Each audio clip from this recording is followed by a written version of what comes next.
Hi friends, அஸ்ஸலாமு அலைக்கும். இப்போ நம்ம சேனலில் வந்து என்ன குழம்பு வச்சுருக்கோன்னா ஆட்டு தலையோட குழம்பு தான், ஆட்டு தலைக்கறி குழம்பு தான் வச்சுருக்கோம்.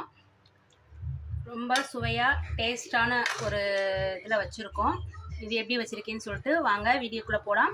வீடியோவை இப்போ தான் பார்க்குறீங்கன்னா, ஃபர்ஸ்ட் டைம் பார்க்குறீங்கன்னா சப்ஸ்கிரைப் பண்ணிவிட்டு வாங்க வீடியோக்குள்ளே போகலாம்.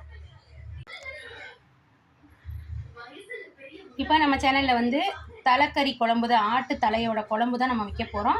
இதுக்கு வந்து நான் 1 கிலோ ஆட்டு தலை எடுத்திருக்கேன், போன்லெஸ் தான். இதை எடுத்து நல்லா மஞ்சத்தூள் உப்பு போட்டு நல்லா வேக வச்சாச்சு. 4 விசில் போட்டு இதுக்கு சின்ன வெங்காயம் கட் பண்ணி வச்சுருக்கேன், 3 ஸ்பூன் இஞ்சி பூண்டு விழுது எடுத்து வச்சுருக்கிறேன்,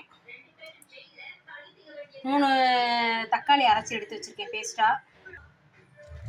கடாயில் கடலெண்ணெய் ஊற்றிருக்கேன். நல்லா எண்ணெய் சூடானதும் நம்ம சோம்பு போட்டு நல்லா தாளிச்சிக்கலாங்க. சோம்பு போட்டு தாளித்ததுக்கப்புறம் நம்ம நறுக்கின சின்ன வெங்காயத்தை ஆட் பண்ணி நல்லா பொன்னிறமாக வதக்கிக்கிறலாம். வெங்காயம் நல்லா வதங்கிருச்சுங்க. நம்ம பேஸ்ட்டை அரைச்சி வச்சுருக்க தக்காளியை இதோட ஆட் பண்ணி நல்லா எண்ணெய் பிரிஞ்சு மேலே வர வரையும் நல்லா வதக்கிடலாம். தக்காளி நல்லா வதங்கிருச்சுங்க. 3 ஸ்பூன் இஞ்சி பூண்டு விழுது சேர்த்துக்கிறேன். 3 ஸ்பூன் இஞ்சி பூண்டு விழுது நல்லா பச்சை வாசம் போகிற வரை நல்லா வதக்கி விட்டுறலாம். பச்சை வாசம் போயிருச்சு இஞ்சி பூண்டு விழுது. இதுக்கு மசாலான்னு பார்த்தோம்னா 1 ஸ்பூன் மிளகாய்த்தூள், 1 ஸ்பூன் வந்து மிளகுத்தூள், 3 ஸ்பூன் மல்லித்தூள், பட்டை ஏலை கிராம்பு எல்லாம் சேர்ந்து ஒரு சின்ன ஸ்பூனில் 1 ஸ்பூன். இதுக்கு இதாங்க மசாலா. அதையும் எண்ணெயில் ஒரு பெரட்டி விட்டுக்கலாம். இப்போ மசாலா போட்டதுக்கப்புறம் நம்ம வேக வச்சுருக்க அந்த ஆட்டு தலையை வந்து இதோட சேர்த்துக்கிறோம். ஏற்கனவே வந்து ஆட்டு தலையில் வந்து நம்ம உப்பு போட்டு வேக வச்சுருக்கோம். இப்போ இதை குழம்பு குடிச்சு பார்த்துட்டு தேவையான அளவு உப்பு சேர்த்துக்கலாங்க. இப்போ வந்து எனக்கு லைட்டாக உப்பு தேவைப்படுது, அதனால் லைட்டாக நான் உப்பு போட்டுக்கிறேன். உப்பு போட்டு மூடி போட்டு ஒரு 10 நிமிஷம் மசாலா போகிற வரையும் கொதிக்க விட்டுறலாம். 10 நிமிஷம் ஆச்சுங்க.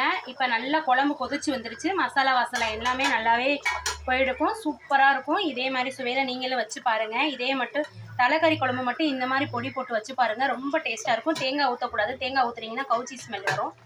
தேங்காய் ஊற்றாமல் இந்த மாதிரி வச்சு பாருங்கள். உரப்பு வேணுங்கிறவங்க நீங்கள் கூடுதலாக சேர்த்துக்கலாம். இப்போ வந்து நம்ம இறக்க போகிறோம், அதனால் கொஞ்சோண்டு கருவேப்பிலையும் மல்லித்தலையும் இதில் ஆட் பண்ண போகிறோம். அவ்வளோதான். ஒரு 2 நிமிஷம் கொதி வந்ததுக்கப்புறம் ஆஃப் பண்ணிட வேண்டியதான். இந்த வீடியோஸ் பிடித்திருந்தால் மறக்காமல் சப்ஸ்கிரைப் பண்ணுங்கள், லைக் பண்ணுங்கள், ஷேர் பண்ணுங்கள், கமெண்ட் பண்ணுங்கள் ஃப்ரெண்ட்ஸ்.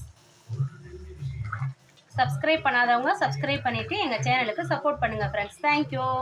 வீடியோ இவ்வளோ நேரம் பார்த்ததுக்கு ரொம்ப ரொம்ப நன்றி.